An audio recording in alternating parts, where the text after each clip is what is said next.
everyone. Welcome to Empowering Exceptional Minds, the podcast diving into neurodiversity through real conversations with parents, individuals, and professionals on challenges, strengths, and unique experiences.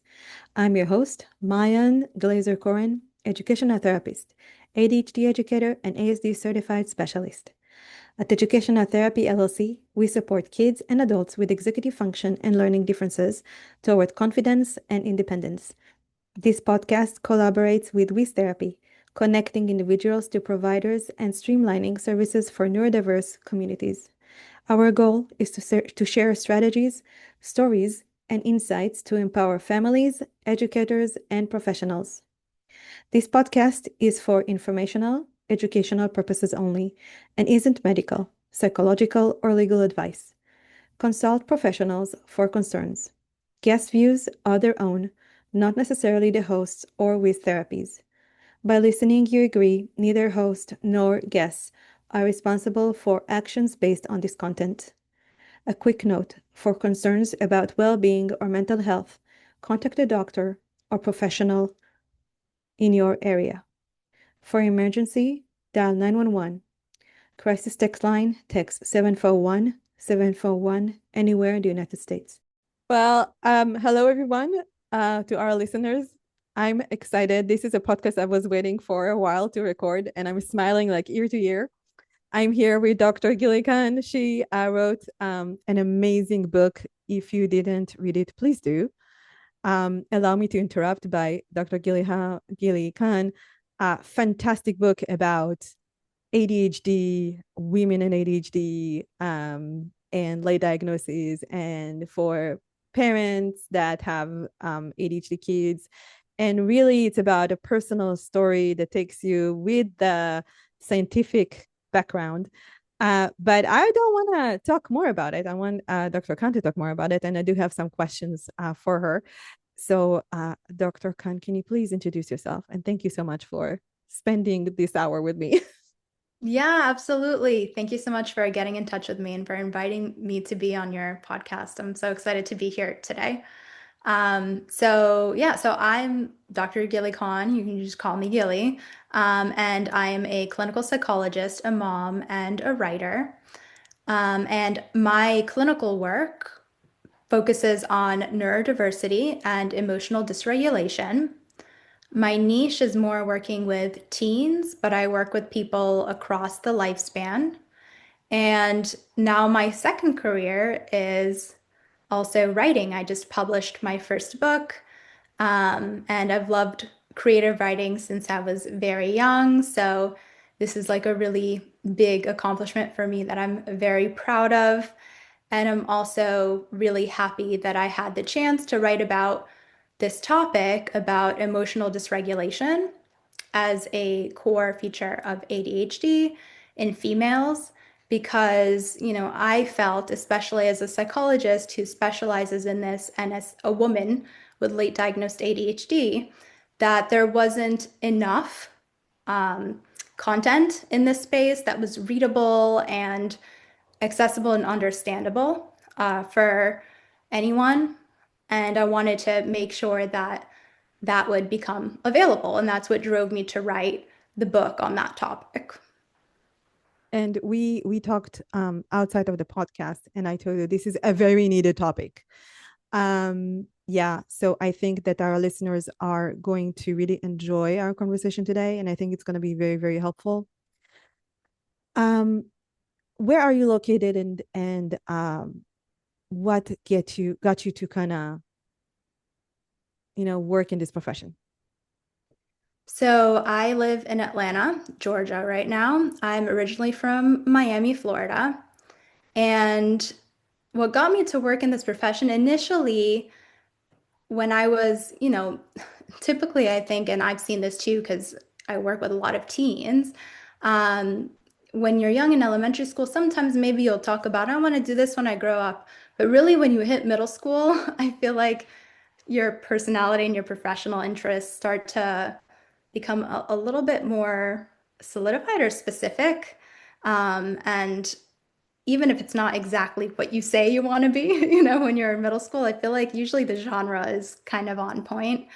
And for me, I wanted to be a writer. And I used to just spend my free time writing stories. I write about that in the book too, but I would even like between classes, I remember like when I was bored, I would just work on my story and I would just be excited to continue um, on my writing. And so initially that was my thought through toward, the end of high school. I consistently wanted to be a writer and to write books. And then when I reached my senior year of high school, I started to get nervous because I knew that it was an unstable profession. My mom was an artist, and even though it's something fun and beautiful to do, there's a lot of rejection involved, and I wanted to feel like I had a stable income. And so that worried me. And so for that reason, when I applied to college, I decided I would focus on psychology because the books I was reading and the stories I would write almost always had this very heavy psychological element to them. I was interested in relationships and in um, psychopathology, even specifically. The books I would read were about different psychopathological conditions. And so that's how I started down the path to, becoming a psychologist. And when I was in college, after my first year, I just decided I was like, I'm gonna have my cake and eat it too.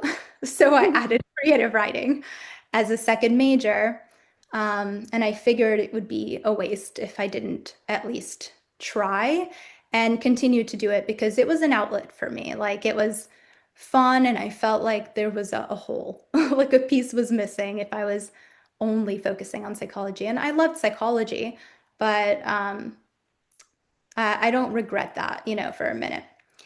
So, yeah, so that's how I became a psychologist and now a writer. That's pretty neat that you do both things that you like. Yeah, I can relate to that. I always liked art, and I did my bachelor's and master's in art history and critical thinking. And I mean, like, always said that I'm an artist deep down, and I always incorporate art. So even when I do my work as an educational therapy, you can be creative and you can add things that your clients are passionate about, and that's really fun to incorporate both.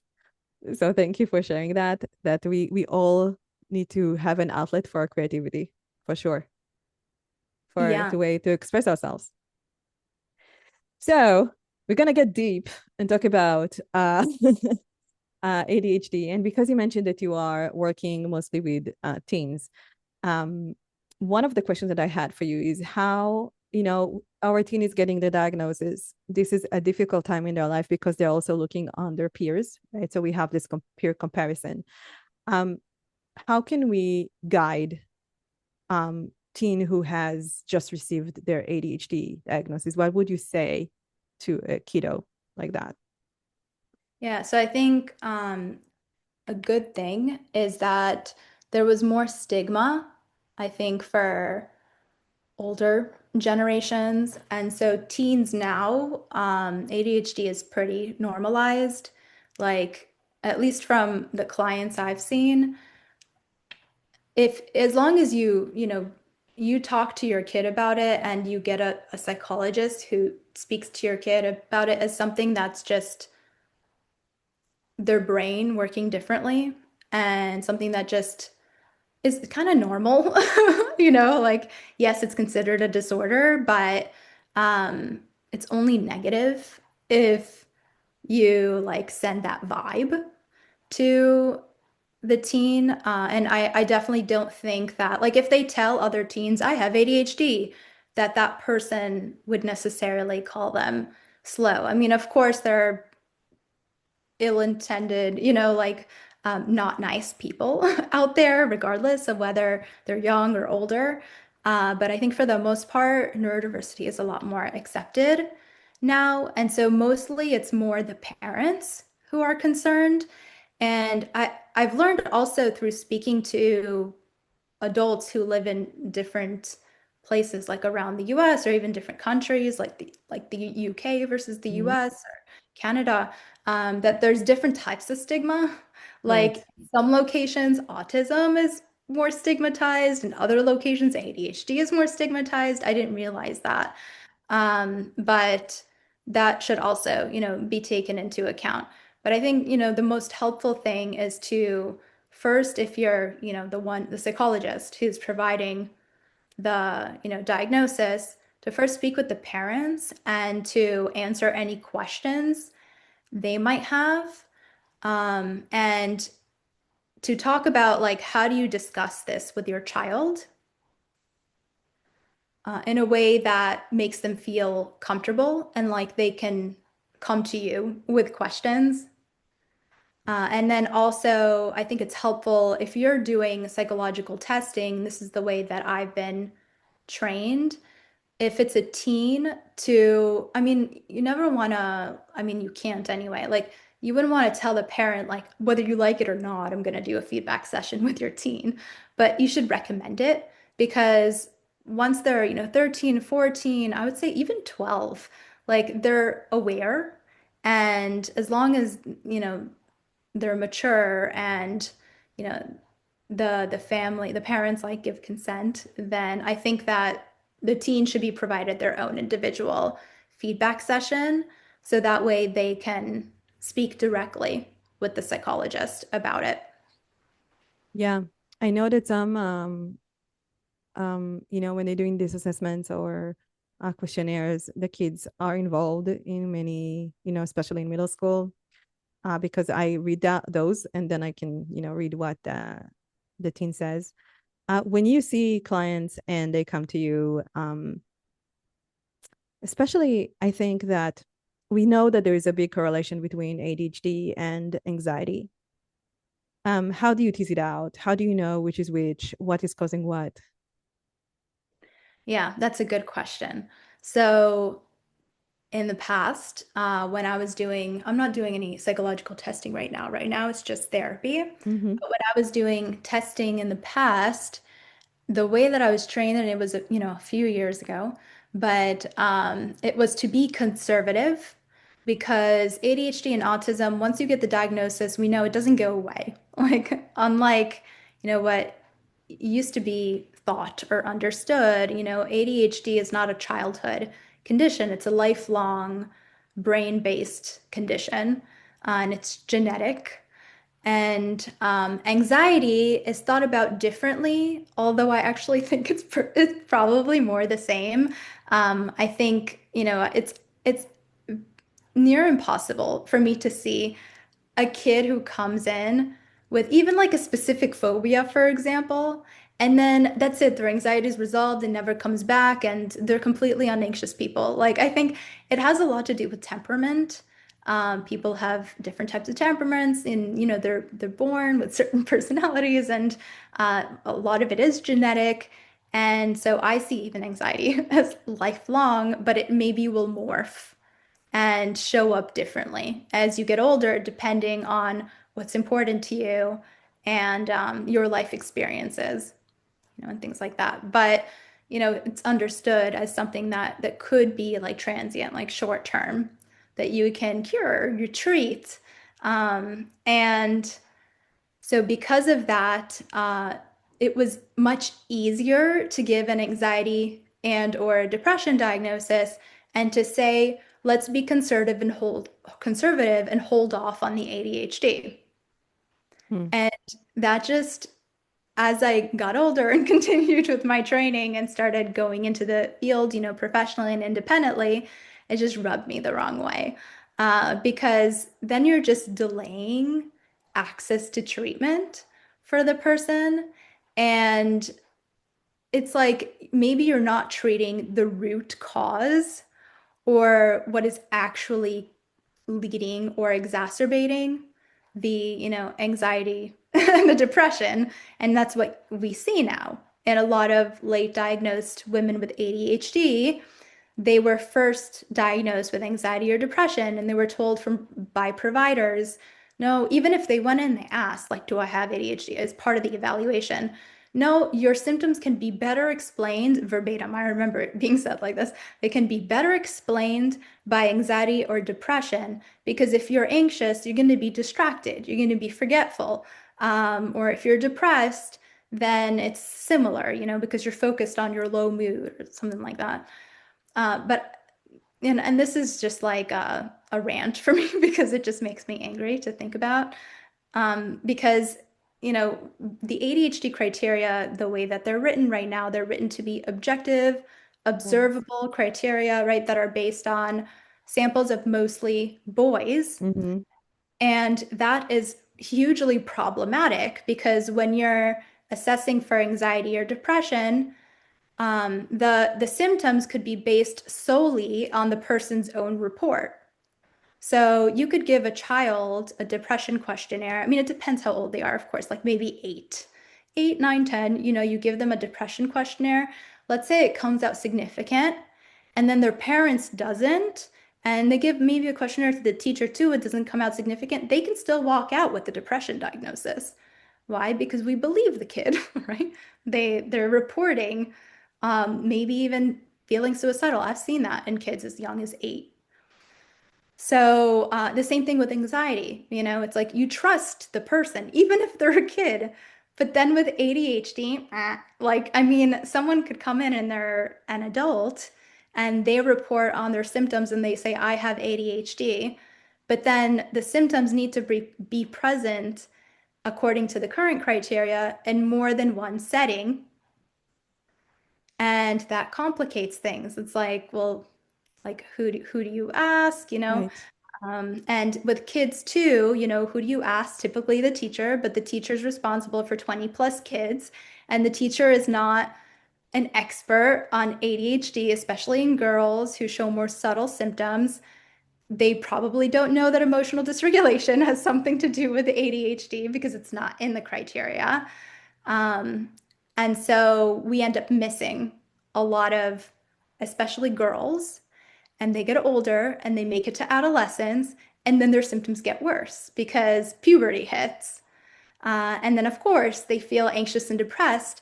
And then they would come in to get tested, and we come in all like spiffy and shit and tell them your symptoms can be better explained by anxiety or depression.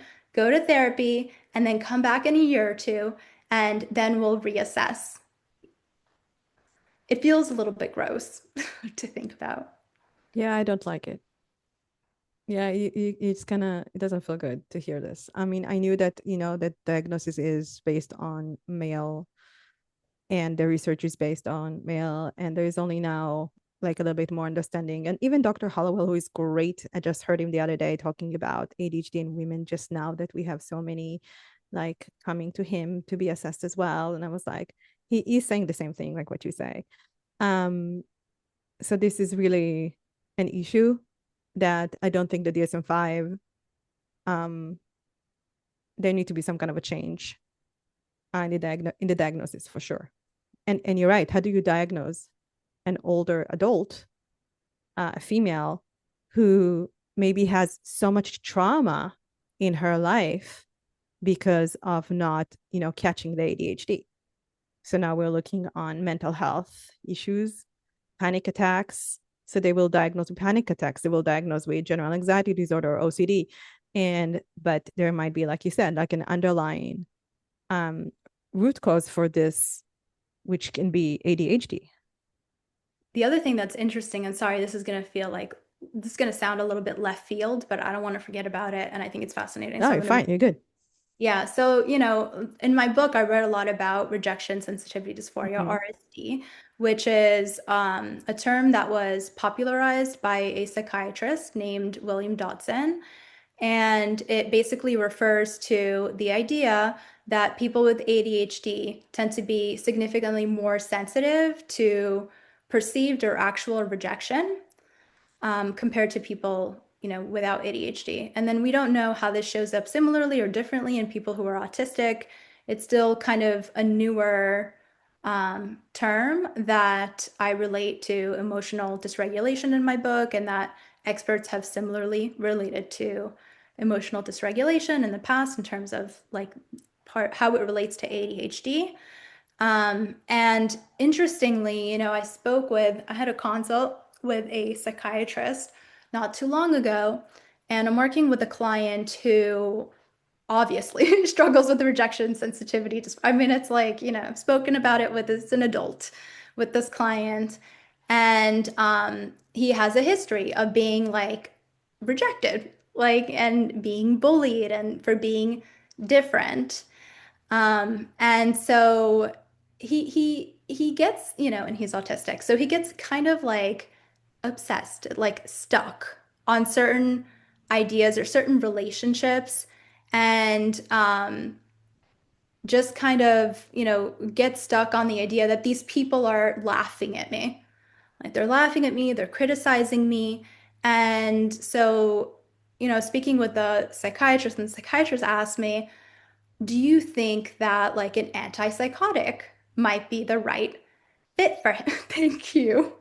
Might be the right To fit a for listener, I just moved my him. head like very quickly. Yeah, you flinched. So that was my response. And I was like, I'm listening to what you're saying, and I don't know, maybe like I'm psychotic or something for thinking otherwise. But I think it was like this idea of paranoid delusions of people are after me. But it really is just this fear that he's being made fun of, and being rejected, and that he'll never make friends.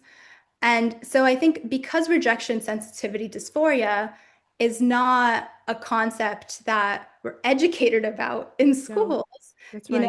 you could easily think of something like that, especially with someone who's autistic who gets stuck, like tunnel vision on an issue, and they bring it up a lot and they talk about it in the same vocabulary, like the same language every time. It could totally come across like delusional, and that's bad. Yeah, because I mean, so we have a lack of education in the medical field of what RSD and how it looks like. And for autistic individuals that already have challenges with social skill and getting social cues, also with ADHD, that of course they can have RSD into the Right. mix. It doesn't mean that they are delusional or there is a paranoia. They can be. I'm not saying Could be, not, yeah. but we Yeah. really need to like tease it out. I was gonna say that like it's bad because you would have to weigh like the pros and cons of even considering that it's paranoid delusions, because if you take that seriously, that would mean that the person may or should take an antipsychotic.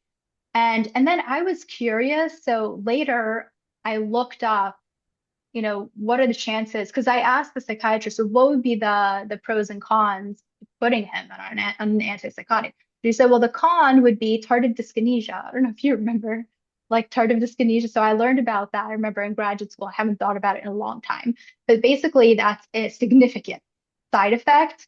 And basically, it's an irreversible movement disorder that you can develop from taking an antipsychotic, I think even once.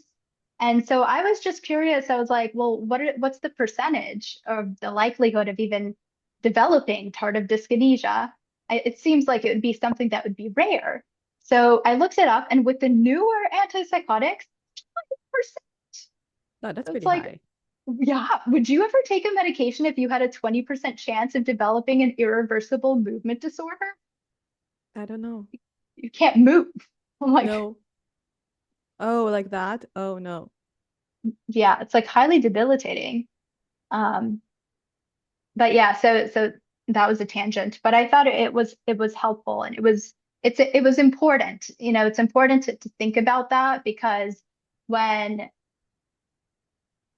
you're not aware of other conditions or characteristics of a certain disorder, like, autism or ADHD, then you may mislabel the behavior as something that is over pathologized. Yeah, totally. That's a good point. So let's say that you are a parent and you know that your kid has RSD. how can you support it? How can you support your child at home? Um, yeah, that's a helpful question to ask. So I think the most helpful thing, first of all, is, educating families on what RSD is. And second, what I found to be the most helpful is reframing, working with the parents. So I know a lot of therapists, when they work with teens, they spend like 90% or even more of their time with the teen. And I really make it a point to include parents. Sometimes I'll just do individual, like parent sessions where I just catch them up and do some like parent coaching or parent management training and um, touch base on like goals for therapy because kids spend the most time with their parents and at school, not with you in your therapy office. And also, I find that just my rapport with the family tends to be a lot better when I include parents a lot more because, and then you see this more when you become a parent, but you don't feel comfortable just putting your kid in a room with a person, like another adult, and not knowing anything about them. And then they dig and they really get to know your child. Like you would want to have a relationship with that person too and talk to them and get to know them and feel like you can trust them. And yeah, so I think it's really important to work with the parents individually also, and how they can support their kid. And so I'll have them, give me examples of moments where, their kid is being difficult or oppositional, because that's usually how it comes up. They say, my kid doesn't listen to me, or, she gets overly emotional, like for no reason, like that, that's usually like how they'll describe it. I ask them like to give me a play-by-play of the situation. Like, can you tell me, with facts, like what's the first thing that happens, and then what happens, and then, and and then I ask them, like a specific example would be something like if their teen was expected to empty the dishwasher, and then the parent walks into the living room, teen's like watching TV, and the parent tells the teen, like, you haven't emptied the dishwasher yet. And then the teen explodes and they say something like, well, I know I'm going to do it later, or why are you always on my case, or something like that, where they get defensive or angry, and then the parents like, whoa. So with this new understanding of being sensitive to rejection, maybe one way to think about the situation is that the teen doesn't want to empty the dishwasher. Or what's another explanation? They'll say, well, maybe they forgot, right? Or maybe the way that they're viewing the question is not as just, or the statement not as just, you haven't emptied the dishwasher yet. Maybe they're hearing it as, you're irresponsible, or, what's wrong with you? Like, why haven't you emptied the dishwasher yet? Um, and then they take offense to that. And that's where the big reaction comes out. So it really is this sensitivity to rejection rather than disrespect for the parents or being unreasonable. So I do have a question with that. How it is different? Because here's the thing. There is too much information on social media about pathological demand avoidance, like Oh PDA. my God. Okay. So I know people, I'm sorry. I know people that are like really, and I just want to be clear that PDA needs to be assessed by a professional. It's not everything needs to be assessed by a professional. TikTok is great. And I spoke about it also with Dr. Saturn about it as well, that it's great to use social media, to kind of understand what's going on. Maybe it can help, but please go to professional and do more. Um, and can you please talk a little bit about PDA versus RSD? Yeah, that's a good question. I am not an expert on PDA. One thing I will say is that there are a lot of things depending on who's presenting them. But I guess what's more important is understanding, like, with that, package or whatever it's called, like what is being preached, as the solution. that's where I think the problem is. Like, I don't care if you call it potato. Like, what I care about is what are you doing in Hmm. response to the potato, Right. right? That's a And good so point. that's where I think maybe the difference is. Correct me if I'm wrong, but my understanding is that I think PDA is more attached to autism, I think, right? RSD is more attached to ADHD right now. PDA is about like the kid has a big reaction, not because they're being oppositional, right? So there's the overlap that's similar, but because they want to be able to choose, right, or to have a say in what they want to do, Yeah. and that should be respected and nurtured. Is that Yeah. correct? Yes. Yes. It's about anxiety and control also. It can be an Right. anxiety response. Yeah. Okay. Yeah, yeah. So anxiety over, I guess, like wanting to have control over the situation. Yeah. Yeah. And choice. Yeah. Yeah. That's why it's like it's very common to use imperative declarative language kind of work with PDA. Okay. What's imperative declarative language? Can you explain that? Yeah, like saying things, oh, instead of saying like go do the dishes, it's like a demand, right? And you can say, Yes. I wonder, or I Oh, noticed that. okay. No, I flinched because that is the opposite of how I was trained with parent-child interaction therapy. That's a different area. But I understand. Every kid accepts like a command or interacts with the parent differently. And at the end of the day, what matters is it works for your family. So there really is no judgment. If you find a conceptualization, like a way of understanding your child and a way of interacting with them that really works for you guys, then do it.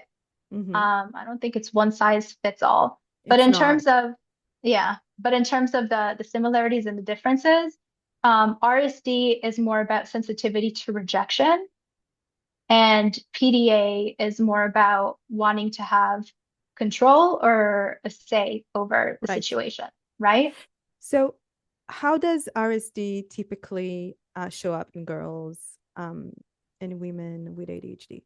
And the girls, I mean, female, born female.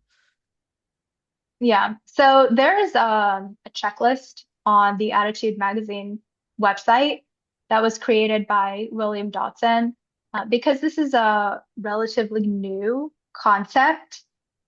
That checklist or the questionnaire has not gone through research to assess for its reliability and its validity.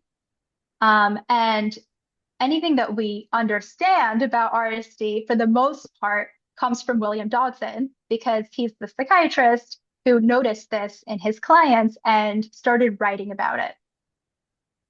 So there needs to be more research, specifically, I think, teasing out the specific symptoms that are more likely to be common in women with ADHD.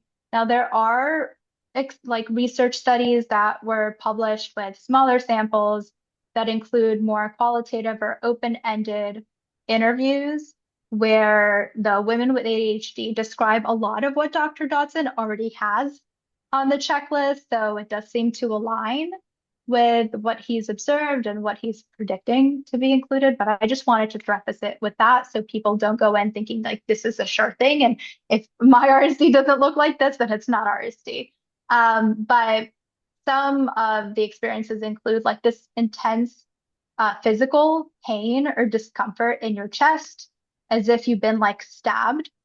And I think and I found that it's not necessarily only in your chest. I think it's just like this physical pain that you experience. And then I tie that to like a neurological explanation. In my book, there are like specific brain areas that tend to be more sensitive to rejection, especially in women, like more generally, like ADHD or not.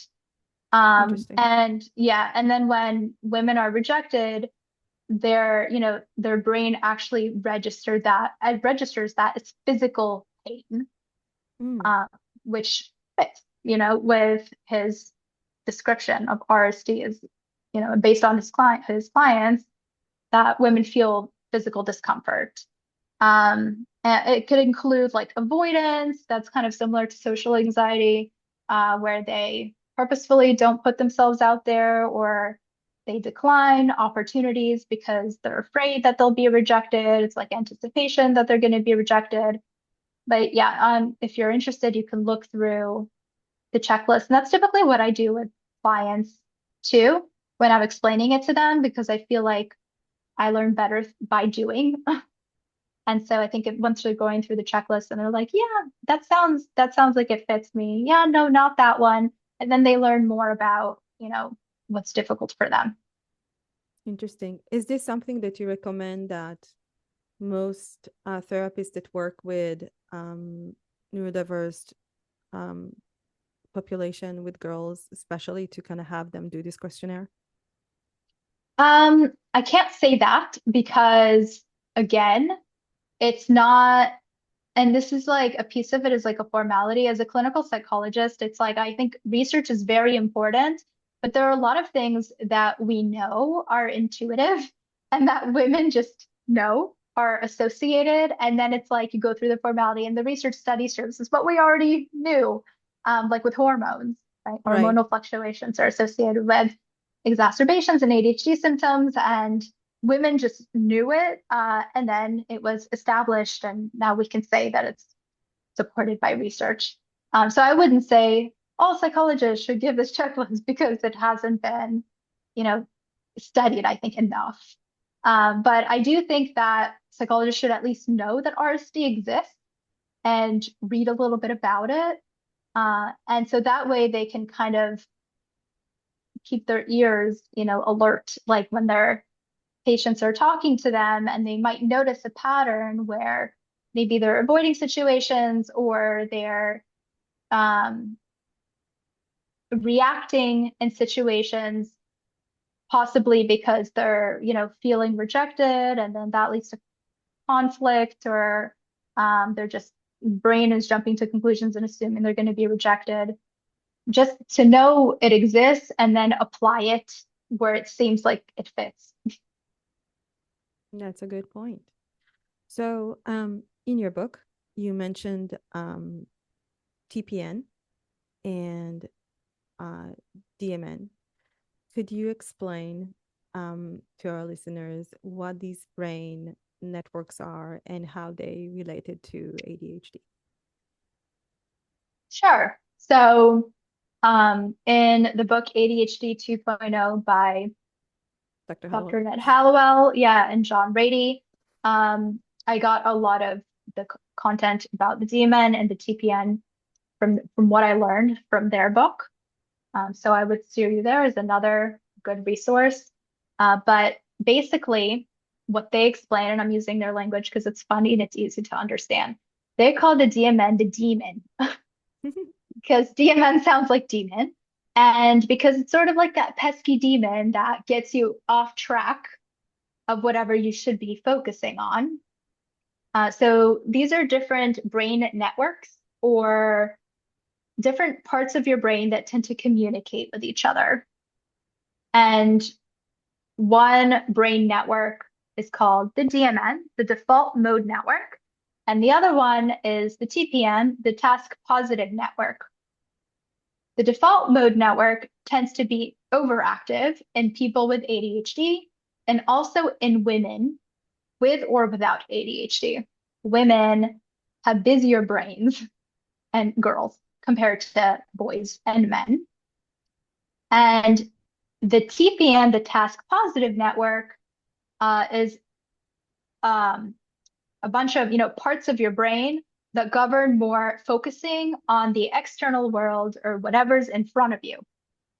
So if you're, let's say, trying to read a book and the book is not interesting to you, then, and you have ADHD, let's say, so you have a more active demon or DMN, then your TPN would be like, focus on the book. And the DMN, because it's bigger and more intrusive for someone with ADHD, would sidetrack you and say, well, what about like that thing that you said the other day in class? Like that was kind of weird. Um, they're probably making fun of you right now, or I don't know. It's like, so basically it's redirecting you for the most part to social situations that can make you feel self-conscious. It's like involved in self-referential thought, like what am I in relation to other people, and rumination. And the DMN is active during a resting state. So if you're just like chilling and mind wandering, then your DMN is active. So it's more of like this internal state, whereas the TPN is focused more on the external world. Yeah. So what we see in general is that people with ADHD tend to be easily sidetracked because their DMN is more active than their TPN during tasks that they're supposed to be doing that they're not interested in. Like if they are interested, then maybe it's a little bit more of an even playing field. But because ADHD is better understood as a disorder of like selective attention, where you're more interested in certain things, and so you're better able to pay attention, um, it would differ. But in my book, I focus a lot on this distinction between the DMN and the TPN because it's like a double whammy, right? Like when we're Hmm. women, our DMN tends to be overactive. And the example, I think I write this in the book, but the example I give generally to people to explain this is like, let's say you're sitting in the car with your husband and you both quiet, and then you look over and you say, like, you're awfully quiet. Like, what are you thinking about? And he says, like, nothing. And then you're just nothing. Um, you're laughing because you know what I mean. Like, how are you thinking about nothing? And it's because men generally can think about nothing. Like they can turn their brain off. I mean, obviously it's not off, but it's just quieter in there. And for women, there's a more of a buzzing and a humming and thought process. And it's not necessarily that you're worried or you're anxious. It's just busier up there. And so when you're a woman with ADHD, it's double. And if you're a woman with ADHD, it's also relevant because the DMN, we know, as I said before, is related to self-referential thinking. You're, thinking about yourself in relation to other people. And so that makes sense within the context of RSD, rejection sensitivity. Right. Totally. Yes, because if your mind is wandering, like, where is it going? It's going to, damn, I sounded stupid when I said that. Or, oh, is he mad at me? And so, yeah, that's why, a lot of the memes and reels on social media about ADHD, where they show like a really busy brain or talk about fatigue, a lot of people will rationalize that as like, of course we're so tired. Like we're constantly like in our heads criticizing ourselves. It's not within our control, but that's just what's happening. It's exhausting. Yeah, it's like developing that awareness that it's happening because you do Yeah. get cognitive fatigue. And I'm just thinking about the teenagers, that I work with because, I do executive functioning and academic support, and they're sitting in the office and we are working on something. And I thinking, oh my gosh, if they are so not interested in the homework that is given to them, and I think that would be a great way to explain to them what is really happening in their brains when they're doing homework. Yeah. Because I had a conversation like this yesterday with my client. Like he's 13 and he's sitting here and he's like, so why I can just make myself do this? I'm like, why am I la la la la? And I'm like, well, that's how your brain works. So now I feel like, thank you. It gave me some more language about to explain your brain is just wandering and because you're bored, it's not interesting for you. I'm like, duh, it's boring. Um, so how can we Yeah. do this? How we can help ourselves and trick our brains, right? So we always talk about reward, like immediate rewards, and what is the goal, Yeah. right? When you do stuff like that. Or even think Uh, about like, I'm just thinking it might be helpful too. When I think about like kids or teens, I'm just like, what are they doing all the time? Especially if it's a boy. Normally they're very familiar with video games. So I'll say like, let's just imagine like two video game characters, right? Like one of them is just like, oh, and then the other one is we'll give it names, right? And then so this video game character is just like, let's do this, let's focus on the assignment. And then the other one just like knocks the first one out. And right, that's the DMN. Like he's just like much stronger than the other one. The other one is like limping back and trying to help you pay attention. And then it's not your fault that there's this conflict and fight happening in your brain. And of course, that's making you feel tired, right? So what can we do to support the TPN video game character to give him a little bit more strength? I don't know. Yeah, that's very individualized, right? When we get in this conversation, but this is great language. I mean, I know that my colleagues are gonna love what you just said. And for the video games characters, it's awesome. I want to close with a quote from your book that really resonated with me, and I told you about this before, and this is something that I use myself. Before I read your book, I'm like, this is something we say all the time, that diagnosis is I don't like the word. I mean, it's a label, but it's a label for, it's like you said, it's a diagnosis or a label or conditions or whatever you want to call it. It's in your book, does not change a person. You or your child will be the same person you or your child were before a mental health professional suggested a specific label. This is so, so true. Any tips for our parents and professionals that are listening to this podcast to kind of close this lovely conversation with you, Gilly? Yeah, I think, another way to say that is knowledge is power, right? Like it's better to understand yourself and understand your child than to risk getting a diagnostic label and worry that that's going to make things worse. Like it's better to know that your child has ADHD or autism or dyslexia, so that way you can help them than not to know because they're the same kid. Right? Like the same kid that entered the office before the assessment is the same kid that's leaving, right? You're just leaving with more information and maybe more of a direction to make a plan to help them, And I think it's, at least in my experience, like I don't think I've ever had, there were situations where, parents didn't really want to tell their kid, especially when they're younger.